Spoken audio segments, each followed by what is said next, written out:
Storytellers, it's Joshua E. Faulkner, and today I'm going to be ranking all 7 MCU shows from my least favorite to my favorite. Let me know down in the comments below how you would rank them in your own respective opinion, and let's share a nice lively discussion down in the comments below. If you want to support this channel, make sure to like the video to reach the algorithm and subscribe.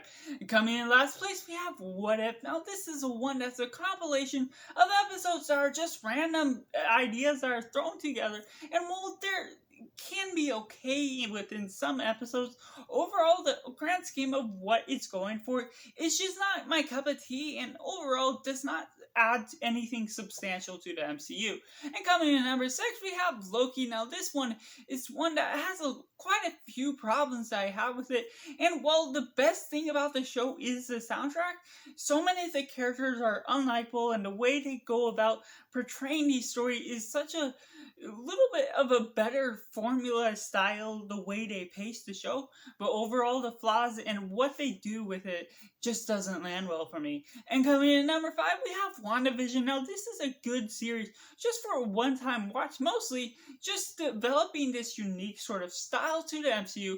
Each first 4 episodes getting a new style of the sitcom type of TV that you're getting into, and then leading into this Agatha and one of the better finales that is, in my personal opinion, but it still downgrades its own self with the idea of a boner joke getting Quicksilver and making fun of him, and just having all these nitpicky elements that just don't quite land well when you mesh them all together, even though they're going pretty stereotypical with the counseling and the transformation of trauma Wanda is going through.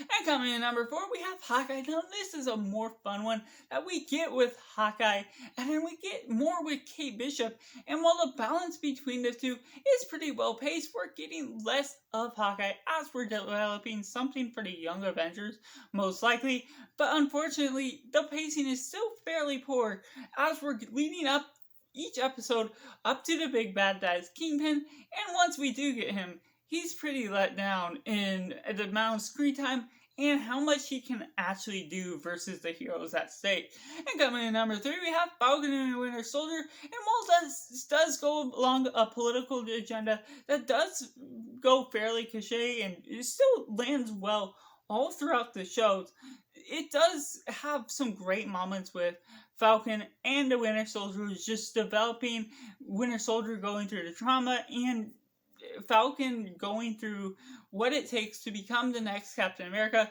and having one of the best moments in the MCU shows, just learning the importance of the shield and the impact it makes when you see the blood on it, with Wyatt Russell giving such a great performance as the US agent as we're building up to some of the Thunderbolts ideas. And coming in at number 2, we have Miss Marvel. Now this was a fun and energetic culture-filled film that just develops this character that is not the most perfect in her own means, but it does portray this culture and this idea of who Kamala is to the fullest of this teenager living up to be Miss Marvel. And while the idea is seen throughout a lot of the younger Avengers just looking up to their predecessor that came before them, it just overall still has a lot of fun, and the pacing is a lot better until you get the last episode where it just feels like they're missing out on a lot of the story arcs that they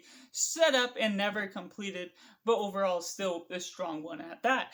But that leaves at number 1, Moon Knight. Now this is a great post-traumatic stress disorder military comic guy that I just highly enjoy the action for. Oscar Isaac redeeming himself as a superhero role and giving such great charisma between the Mr. Knight and Moon Knight character, the balance between those two characters, and then recognizing the third personality that he's going through this split personality disorder, and all you're getting with that still leads up with a little bit of a lesser well-developed story formula once we get to the very end.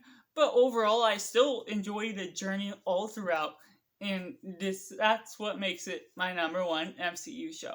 So that's just my ranking of all MCU shows. Let me know down in the comments below how you would rank them, and if you haven't already, make sure to check out these MCU ranking of all 29 movies, or you can check out my ranking of all 8 MCU franchises.